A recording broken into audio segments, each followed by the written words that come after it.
Ladies and gentlemen, good day and welcome to the Q3 FY22 Earnings Conference Call of Genus Power Infrastructures Limited.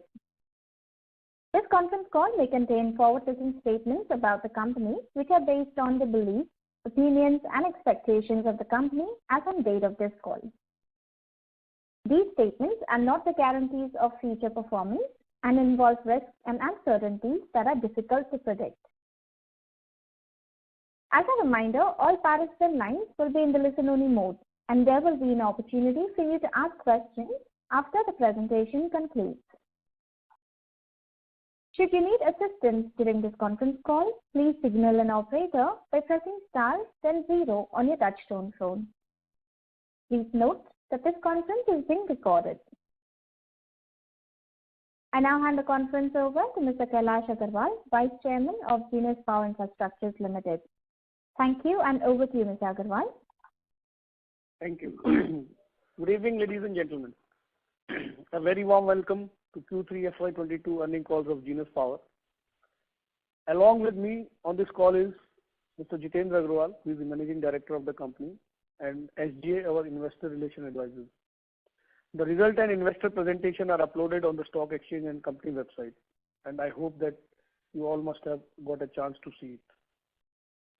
Our top line growth in Q3 FY22 was impacted due to reduced capacity utilization on account of shortage of semiconductors and key electronic components. However, we have secured our supply requirements for semiconductors for next fiscal year very well, and we are very hopeful and expect that a robust rebound in revenue will happen in FY23. We have recorded a sales of 196 crores for Q3 FY22 as compared to 178 crores Q2 FY22. A jump of almost 10%. Q3 FY22 EBITDA stood at 21 crore, up by 44% on quarter-on-quarter basis as compared to 15 crores Q2 FY22. Higher raw material prices and lack of operating leverage due to lower capacity utilization resulted in lower operating margins of 10.7%. Profit after tax stood at 8 crores against 7 crores in Q2 FY22. In December 2021, we received orders worth about rupees 325 crores across exports geography and domestic geography. With domestic geography, orders have been received for smart meters across multiple state electricity boards. These orders will be executed in next 1 year. The impact of reform-based result-linked power distribution sector scheme can be felt on ground as almost every state electricity board have come out with inquiries and floated tenders for installation of smart meters. Few of the above tenders have been decided, wherein orders have been received by us for smart meters across multiple state electricity boards. A record number of detailed project reports (DPRs) have been filed by many SEBs in last 3 months, and we are very hopeful on the basis of that a lot of smart meters tenders will be floated and already have been floated. We anticipate a robust order inflow starting from mid of February 22 onwards.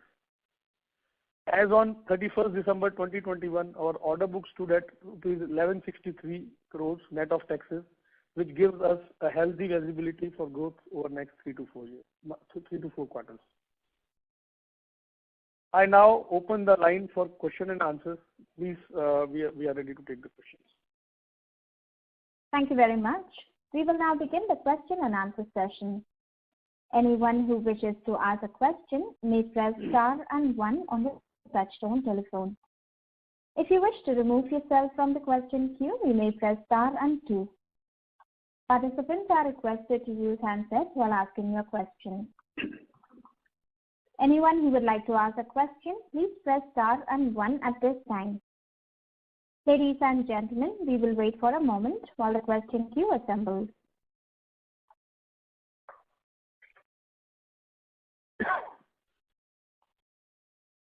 The first question is from the line of Anshuman Ashit from ICICI Securities. Please go ahead. Thank you for the opportunity, sir. So my first question is on our capacity utilization. So you had mentioned in your initial remarks that the semiconductor and electronic supply issue continues to hamper our capacity utilizations, and in fact has hurt our margins as well during this quarter due to low operating leverage. So what is the current level, and by when do we expect the capacity utilization to reach normalized levels, as well as the margins to reach the normalized levels? So I'll answer this question. Capacity utilization is around 40 to 50% in the current times due to the shortage of raw material. And what we feel, the way we have done the planning in last 2 quarters and the way the things are getting normal every day, by the end of June, I would say second quarter of next financial year, capacity utilization will start getting better, or will start reaching the normalized pace from July end. And sir, on the margins? And once the capacity utilization gets normalized, the margins will also get better, but previous levels or even the better levels, the margins will be from quarter 3, 4. Sir, how has been our execution in the month of January, and how do you look at the execution for Q4? So this quarter also, January, again, because of the shortage of semiconductors, it has been below par. It is definitely not to the levels where we used to be earlier. Even Feb March is going to be challenging. We expect it to be better than the last quarter, but not to the normalized levels. So as I said, normal levels will take at least 6 months to come to the normal levels. Here we have to understand that if you see last quarter, we have done better in this quarter than last quarter. Yes. The current going quarter, we will be certainly doing better than quarter 3. Then first quarter of next financial year, we will be doing better than this fourth quarter of financial year 22. Every quarter you will see an improvement in margins and the capacity utilization. From third quarter of next financial year, we will be at a better level. That normal level we will reach by second quarter of next financial year, at in margins also and revenue also. And from third quarter you will see a growth from the normal levels, before COVID levels. From the normal levels you will see the growth in margins and revenue both. Okay. So do we maintain our revenue and EBITDA guidance for FY23? So you had mentioned in the last call that revenue guidance is of 1200 crores for FY23, and EBITDA, I believe, should be in the mid-teens. So do we maintain that? Yes, definitely. Absolutely. No question about it. Okay. Sir, how has been the tender pipeline, and how do you expect the pipeline to be in the next 2-3 quarters? So the tenders are highest ever historically in the current stages. So if I talk of as on date, we have almost 13,000 crore tenders which are in the pipeline, out of which almost 1,800 crores has been quoted, and remaining 7,000 will be quoted in next 2 to 3 months.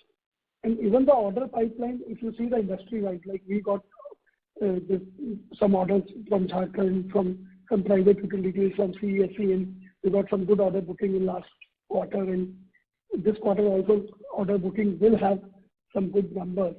Same way, the industry wide also you will see very good order booking. Otherwise also, like EESL, IntelliSmart, they got an order of 600 crores from Assam. So now they have come out with a tender in the market where they will buy meters and people like that. So order booking has also started from the state electricity boards to system integrators like IntelliSmart. One more company has got one more system integrator in Andhra Pradesh has got a good order from AP board. So again, the tenders they have floated in the market to buy meters from people like that. Even the order booking from the SEBs has also started. From system integrators to people like us has also started. And Genus plays both the roles as system integrator also and as a meter supplier also. So we are getting orders for both the works. Sir, could you please put a number on what has been the order in the total amount of orders till January, and how much have we participated in, and how much have we won for FY22 till date? Right now we don't. I don't think that we have the right numbers on that. Yeah, I don't have the data. So basically, Okay. Here you will see that opening of 1st October, our order book was around 900 crores. Now the opening for 1st January is around 1161 crores. So every quarter you will see that order book is building up. So this year it is higher than last time. It's almost 300 crores higher than last opening. And next quarter you will see that it is far better than this.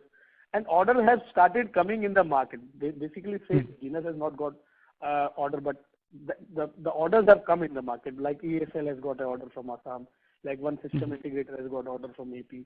Now they will buy from the market. So the flow of order has started coming. So Genus will also be winning very soon any big order or like that. Okay. And sir, on our recent win of 325 crores, has the increase in the commodity prices been incorporated in those? And among our order book, which we currently have of 1100 crores, what is the composition of the legacy orders in which the price increase hasn't been incorporated? So almost 75% is the legacy order. In all the new orders which are coming up, definitely we have taken care of this price increase. Okay. And this 75% will be executed over the next 2-3? Over the next 8 to 12 months, most of these orders will be executed. Okay. Sorry, JK, 75% is not the legacy orders, or 25% is the legacy order. And 75% is the new orders. I think you have got confused with the question. What I understood from the question is what they want to ask is how many orders have been quoted the increase of the raw material. Yes. So basically 25% is the legacy orders, but not even 25%. 20% hardly will be the old orders. Now these all are the new orders out of 1162 crores. And of course, the price increase has already been taken care in this. So in the 75%. Legacy is not there. Hardly 15-20% legacy is there. Okay. Understood, sir. Yeah, so you misinterpreted the question. Okay. Sir, we clarify this? Yeah. Okay, sir. Okay. Sir, how much has been our exports in FY22? FY22 exports will be not very much. It will be around 30 crores, 35 crores. Now we have a good order book of export supply. Out of this 1162 crores, around 156 crore is from exports. 156 crores is exports. And sir, could you give the breakup of the order book in terms of how much is smart meters, conventional, FMS, and if it's possible? So currently the order book 90% is smart meters. Remaining 10% is conventional. So more or less, whatever the new orders we are booking is mostly smart meters. Okay. So next question is on the production ramp up. So recently in our interaction with the ministry as well, they have said that while the implementation of the new revamped scheme is under process, it will start from April, but there may be a case that the supply of meters may be lower than what the demand is. So are we looking at enhancing our production capacity anytime soon? We have been maintaining this in the past also, that as an industry, we have enough capacity to take care of the requirement, and enhancement of capacity is for a company like Genus, because we are so well vertically integrated. Currently, we have a capacity of 10 to 12 million meters annually, and to reach to the level of 16 to 20 million annually is a matter of 3 to 6 months for us. So what I believe is that from next calendar year onwards, we should be in a position where we are able to do our 100% capacity utilization will be there, and we can add on to our capacities also. So what we have planned internally from May, June onwards, looking into the way the industry is moving, we'll start working on our capacity expansion if required. Okay. Okay, sir. And so one last question before I fall back in the queue.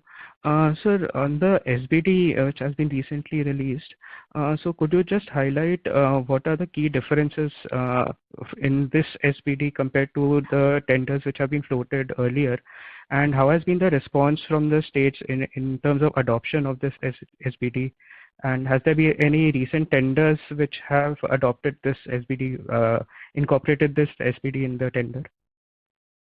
So nowadays, mostly the tenders which are coming in the market are according to this SCD only. And one good thing what they have done is that they have given some leeway to the state electricity boards, where they can do some modification according to their local requirement. And one good thing what they have now proposed in the SBD is even the billing, up to the billing and even from the bill generation can be taken care by the system integrator. Their emphasis is very clear that once bill generation and even the to an extent where in some of the state electricity boards, they are talking even the bill collection can be done automatically using these prepayment meters, so that the system integrator money is even more secure. Whatever the first flight of amount remains with the system integrator, so that they never face any problem of receiving the money. So these are some of the very positive changes which are brought in the current SBD, latest one. And most of the tenders which have come in the past or currently ongoing, some amendments are being made according to the new SBD. And not a single tender is there which is beyond SBD nowadays. And so this includes the tenders from the SEBs as well? All the tenders are coming from SEBs only. Okay. SBD is designed by the MOP in consultation with the industry and stakeholders from SEB. Yes. And tenders are using these SBD tenders are bought by state government. Yes. Okay. Thank you, sir. Thank you so much. Thank you. Thank you.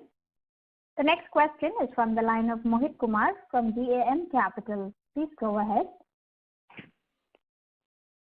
Yeah, good morning. Good afternoon, sir. So two questions, sir. First is, do we have any plans to tie up with some system integrator to bid for all these, upcoming bids? Because this is expected to be a very, very large opportunity. Won't it be wise for us to, tie up with something like, a power grid, which is, I believe, is trying to bid for almost everything now? So Power Grid has still not done a single bid to any of the system integration tenders. Now the Government of India, MOP, have asked them if they want some work on nomination basis. And once Power Grid gets some work on nomination the way EESL got, they will come out with the bids and they will buy meters or maybe end-to-end solutions from people like that. So is there any chance? Is there any is there any strategy to tie up with some of the large system integrator to bid for these bids? So we have, from the state? as a meter manufacturer, we are working with almost all the system integrators who are working in the country. So I'm unable to understand what exactly you mean by what. So my question is whether, let's say the opportunity of 10,000 crore next year, correct? We can do limited of our own balance sheet, right?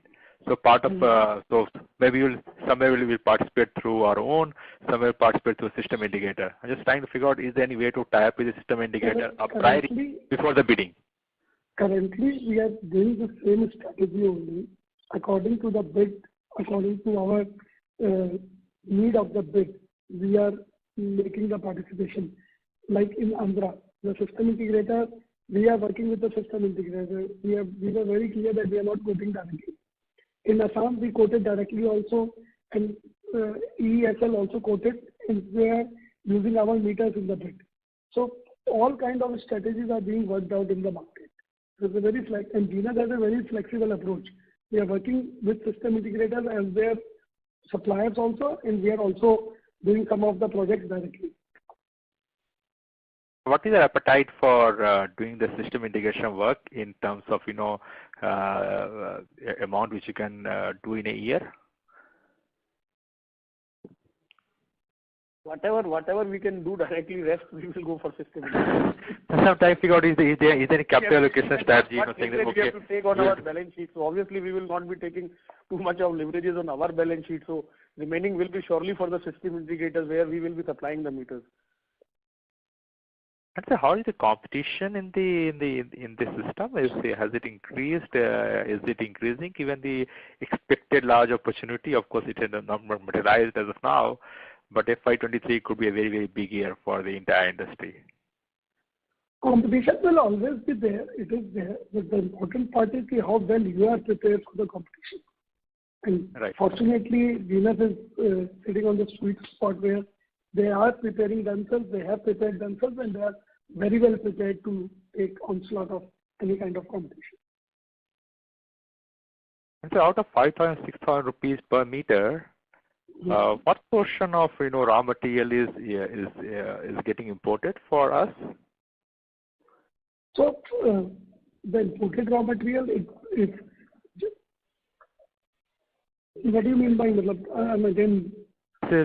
Let's say out of 5,000 rupees per smart meter, which is generally the price cost of the smart meter. What portion is this will be imported from China or any other geography for building the smart meters? So in general, the meter 60-65% of it's a domestic content. So we are a truly made in India product. We have a very large domestic content.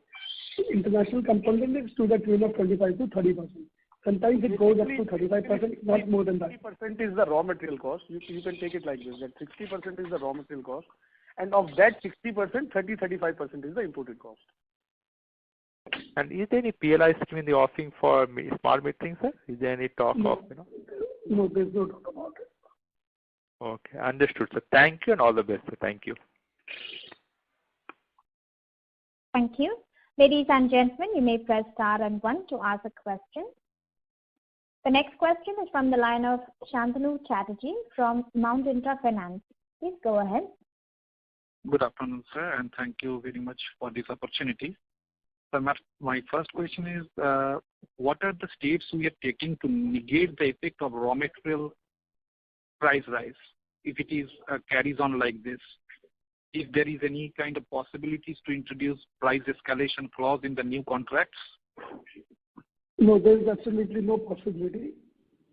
There is no price escalation clause in the NVD, and I don't see that happening. And what are the strategies we are taking, sir, to negate this price rise? So the strategy we are taking is very clear. We have understood. We have been seeing this market from last 2 decades, and it's not that for the first time this kind of uncertainty has come and so much of has happened. So it is two-way also. Sometimes we get benefited, sometimes we lose because of this, because all the contracts in metering industry has always been a fixed price contracts. So we have been benefited, we have lost sometimes. So that makes that averages that out. And whenever we are quoting a tender, we see 12 to 18 months of the picture before we make a quote to the tender, not only for us, it is for the whole industry. So that is how it is going to happen. Okay, sir. And my second question is, sir, in your current presentation, in the page number 29, you have mentioned that India can save up to rupees 9.5 lakh crore by investing rupees 1.25 lakh crore for replacing 25 crore conventional meters with smart meters. What is the calculation behind this, sir? The calculation is pretty simple, that 1 lakh crore rupees are lost every year. This is the data, and this numbers we have taken from the data of EESL.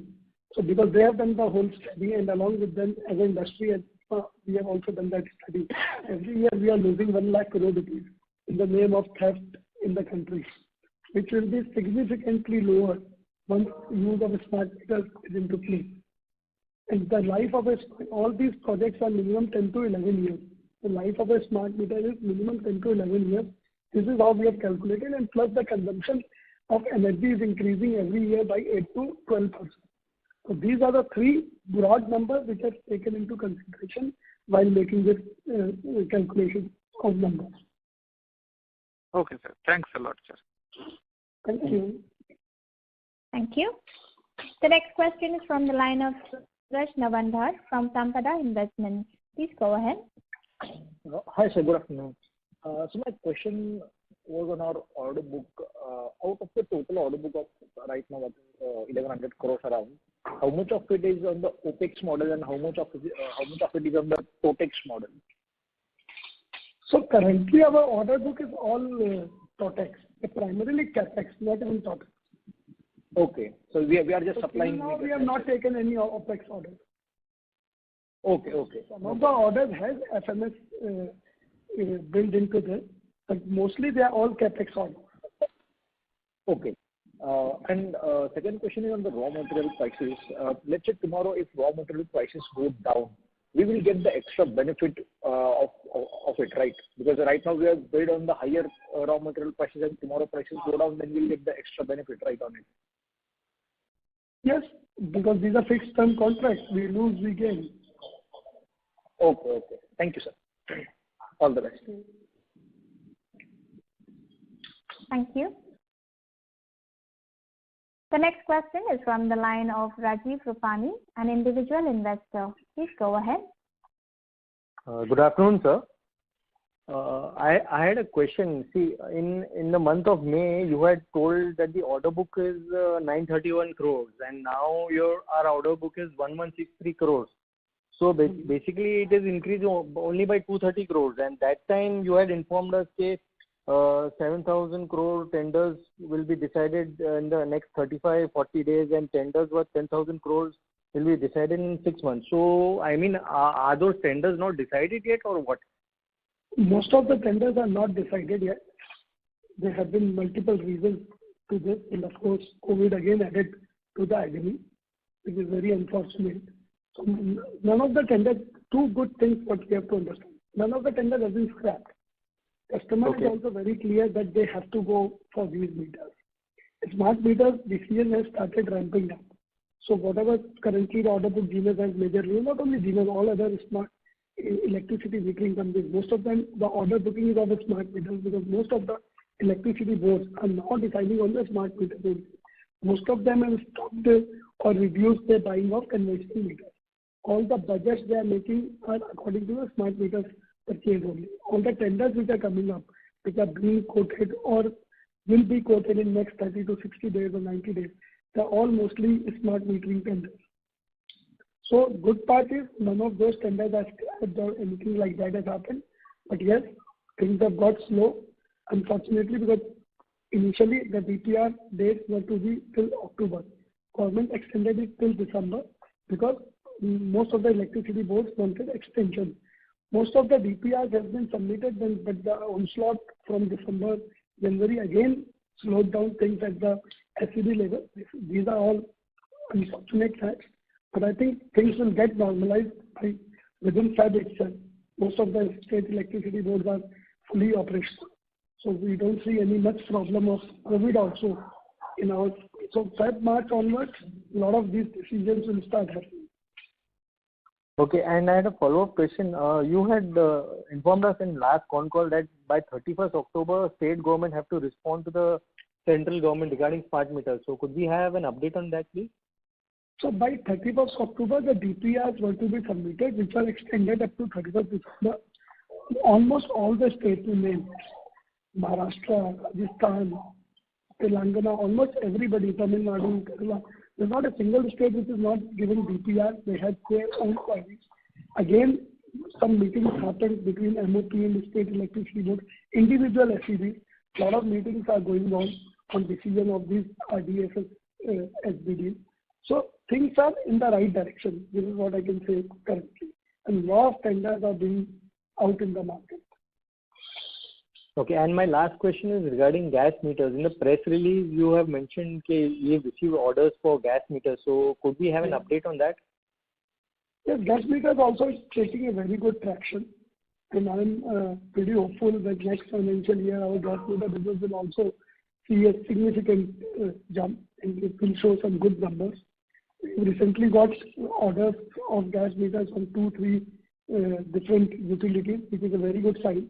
We are the only company in the country which has received BIS mark for the gas meters. Though it is not compulsory in the country, we are asking the government and the utilities why it is not compulsory. When electricity meter BIS is compulsory, it should be compulsory in gas meters also, which is even more, I would say, related to safety. It has even more safety reason. It should be BIS mark. So also you will see Genus doing a very, very good job for next financial year. We have made a very strong base in this financial year. No, so what is the order book? Could you tell me the order book for gas? Currently, we have orders of around 30 crore rupees for gas meters. Okay, thank you. Thank you. Thank you. Thank you. Anyone who would like to ask a question, you may press star and 1. The next question is from the line of Vishal Prasad from VP Capital. Please go ahead. Vishal Prasad from VP Capital, your line has been unmuted. Please go ahead with your question. Yeah, thank you. Good afternoon. So I have a few questions. I understand we haven't won the CapEx plus OpEx model till now. But sir, could you probably spend 2 minutes to explain the modalities of the contract, CapEx plus OpEx? So how does it work? What how does the payment work? How are the capabilities of different vendors is taken into consideration while giving the contract? So I think what I have understood is we are trying to understand how this SBD will work on this TOPEX model which the government is coming out with. Is that what I understand? Right. So the TOPEX model is very simple, that mostly as a system integrator, we have to make a bid of per meter per month, in which we have to maintain for 10 years. 2.5 years are given for the installation, 7.5 to 8 years are given for the maintenance. So total for 10 years, the whole project will be under the system integrator, where the system integrator will do the end-to-end job, from installation of meters to maintaining the daily SLAs, monthly SLAs, and quarterly SLAs. Everything will be done by the system integrator. SLA means service level agreement, which will be done between the electricity board and the system integrator. And mostly the system integrator will be paid per meter per month.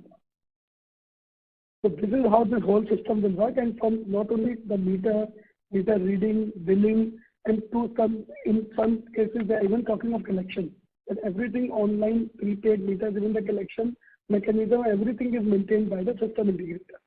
So the end-to-end solution of metering will be taken care by the system integrator, which is what EESL is doing currently in, I would say, UP, Haryana, and some of the blocks.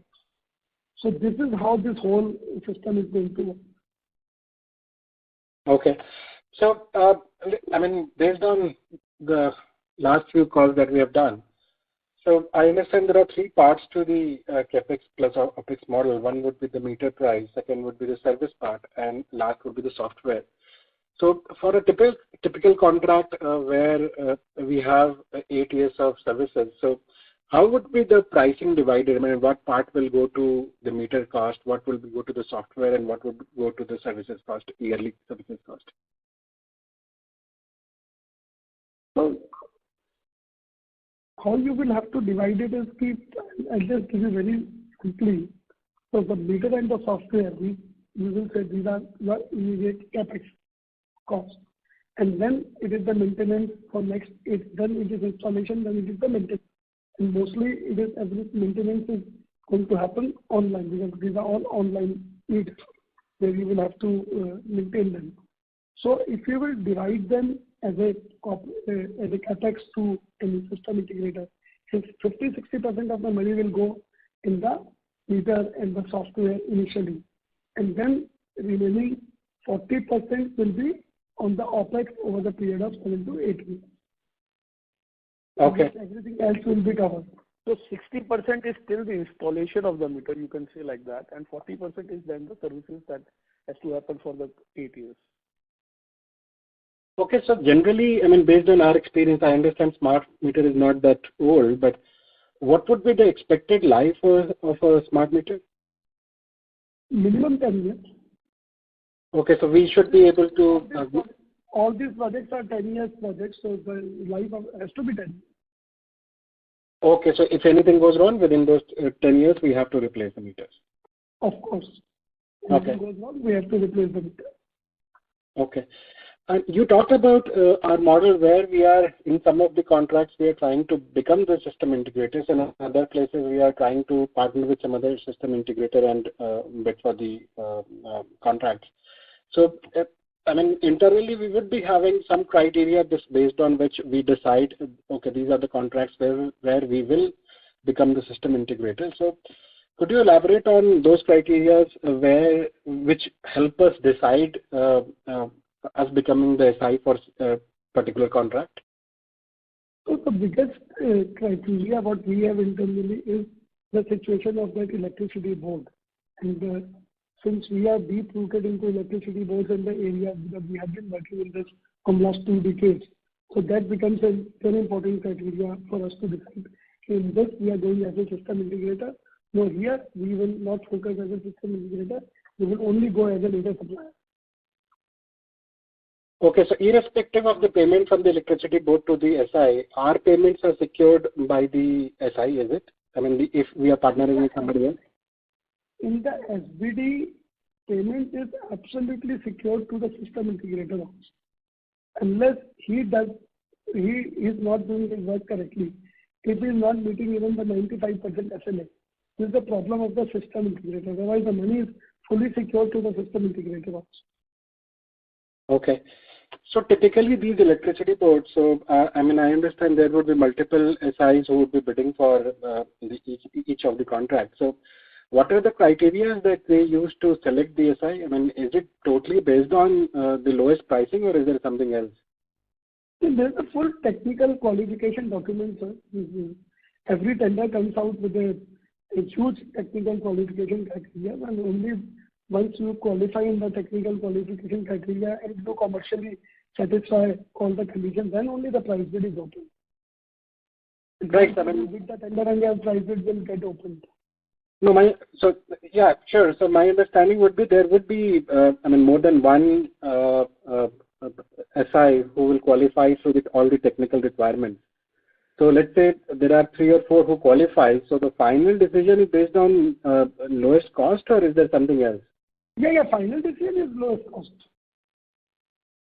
Okay. But there are full technical qualifications before accepting the lowest cost. And also in some of the cases, like just to give you example, the case of Jharkhand, where we became L1 and we have got the order. It's not only on the lowest price, it is also on the quality cost-based system.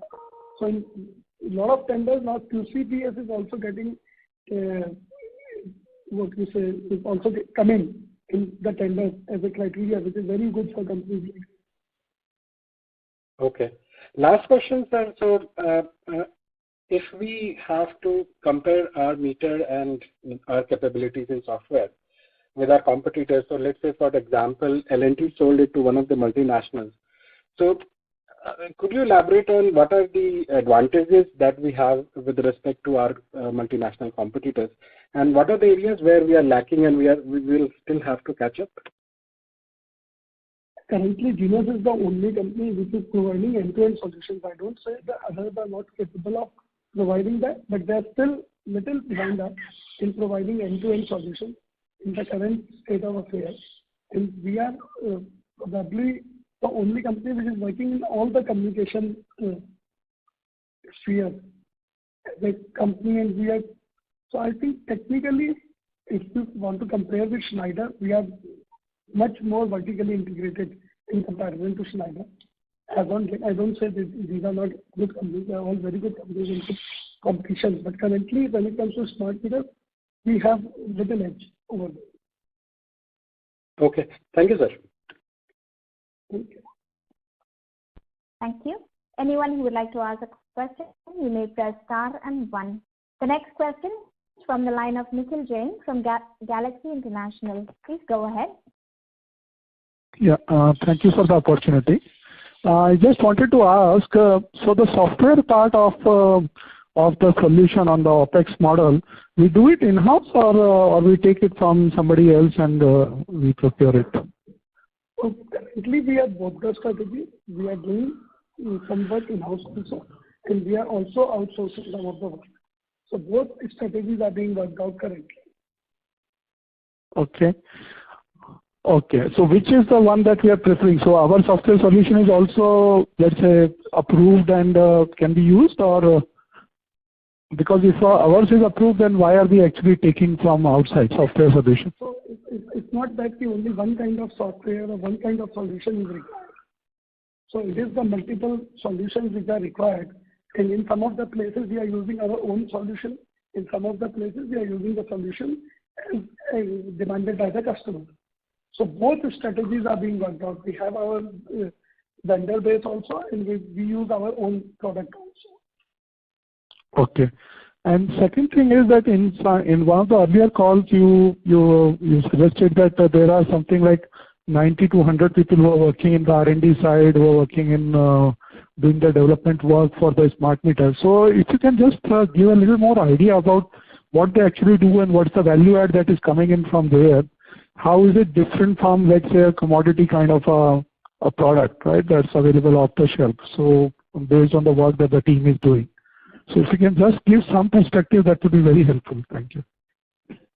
So meter being a very custom-built product, which needs a lot of customization according to the customer requirement. In the way that, just to give you a simple example, like I'm doing a smart meter project, let's say in a city like Jaipur. So in a city like Jaipur, when you're doing a smart meter project, the end customer is concerned about the SLA. He is not much concerned how you are going to get to the data. So for him, the most important is to meet the service level agreement. When we get into the, let's say, and we are currently working in Jaipur, what we are seeing in Jaipur is we are using all the technologies. Some places we are using RF for the communication, some places we are using GPRS. The Genus has the capability looking to the condition of the geography. We can change into, because we are vertically integrated, we have our own design. We are not dependent on designs of the product. So these R&D engineers, they are primarily, because we have a very strong R&D and we have almost 300 engineers in the R&D, not 90 to 100, just to give you a perspective. So we are very solid in terms of R&D, and it's not only, and when we talk about smart meters, it's not only hardware, there's a lot of embedded software which goes into this. It is the only electronic product in the world which has an electrical application. This is where people have to understand smart meters or electricity meters could never become commodity and will never become a commodity. I'm confident about it. Reason being, it's an electronic product which is an electrical application. Plus, the reliability of this product is like there's no electronic product in the world which has to work 24/7 full time. So this is, and a lot of application software has been added because of the smart meters end-to-end solution provided. So that is where the R&D brings in a lot of customization, a lot of solution that gives the edge to companies like us. I hope I'm able to answer what you wanted to know. Okay.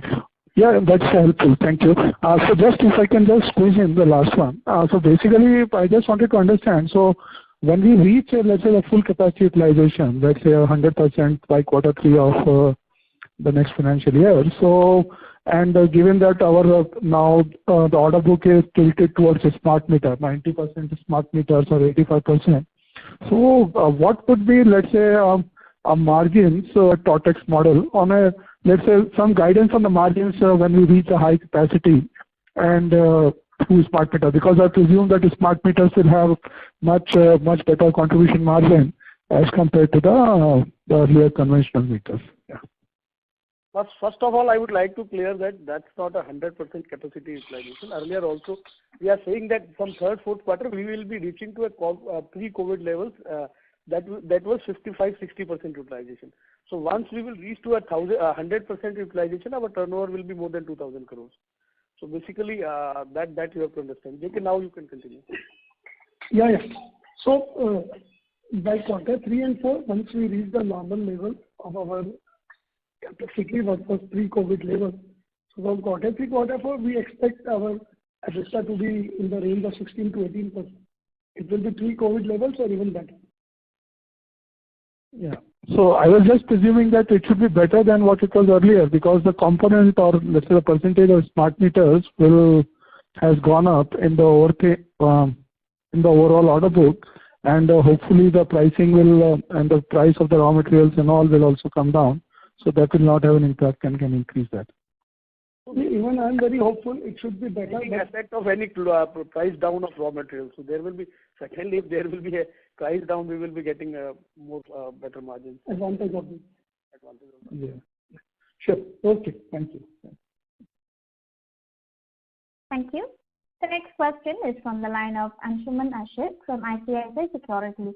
Please go ahead. Thank you, sir, once again. Sir, can you please tell us what is the quantum of FMS in our order book currently?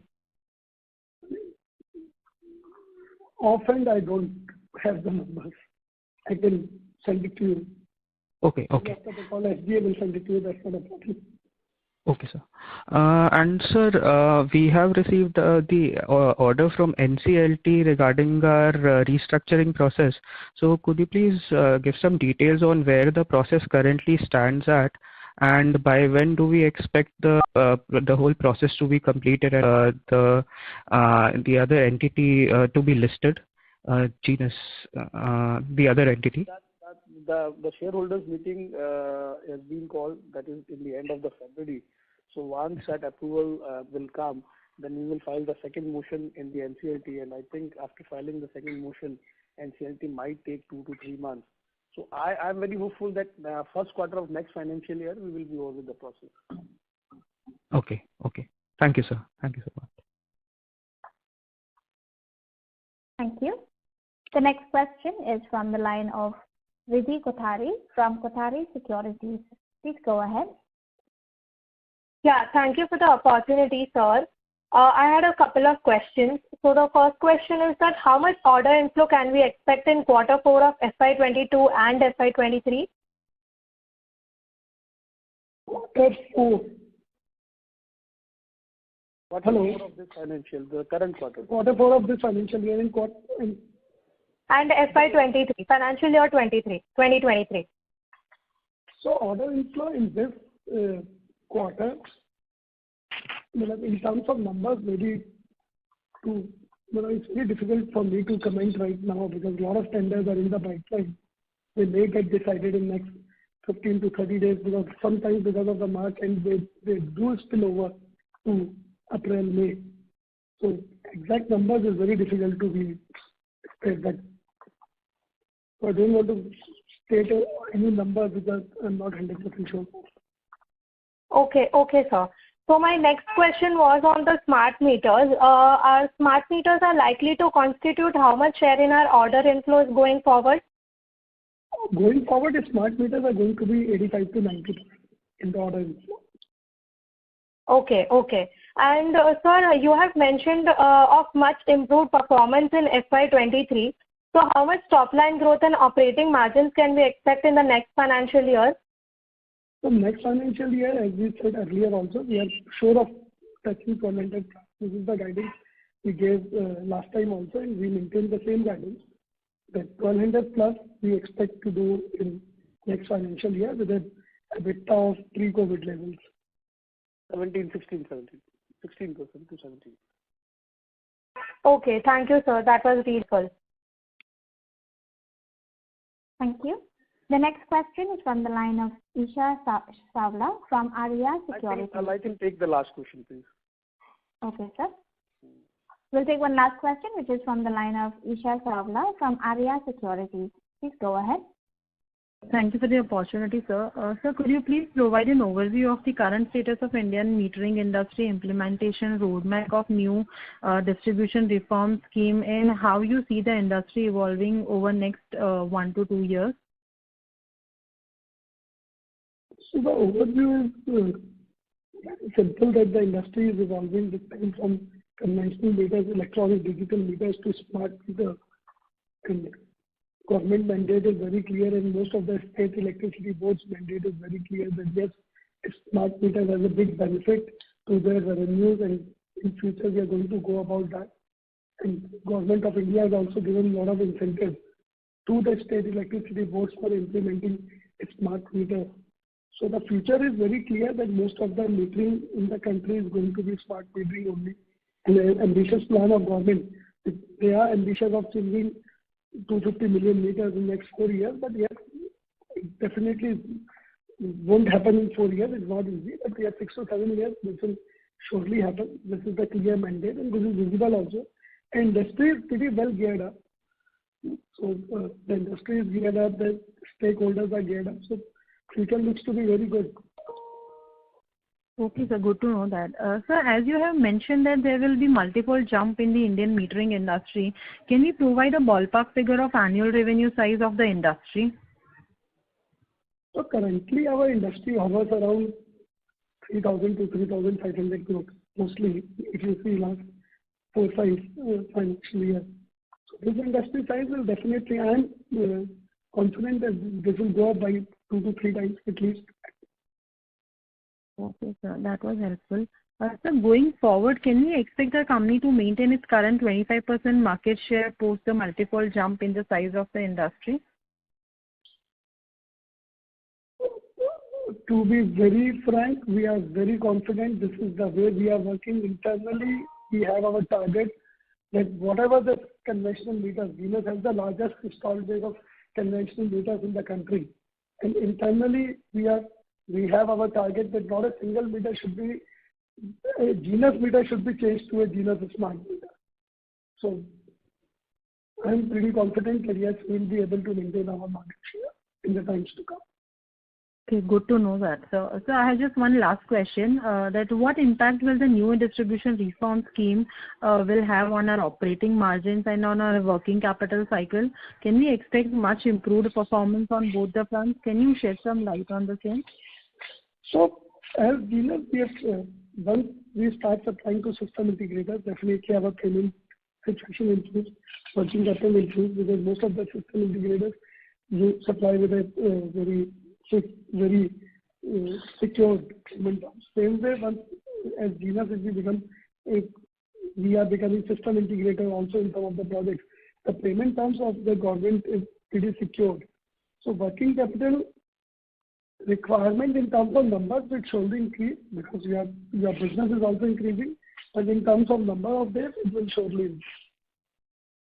Okay, sir. Thank you so much. Thank you. Ladies and gentlemen, due to time constraints, that was the last question for today. I now hand the conference over to Mr. Kailash Agarwal for closing comments. Thanks a lot, ladies and gentlemen, and we surely assure you that the company will be doing very good, and the coming time is very good for the company, seeing the market, seeing the condition, and the government inclined towards the smart metering. Thanks a lot. Thank you very much. Thank you, everyone. Please thank you. Thank you. On behalf of Genus Power Infrastructures Limited, that concludes this conference. Thank you for joining us, and you may now disconnect your lines.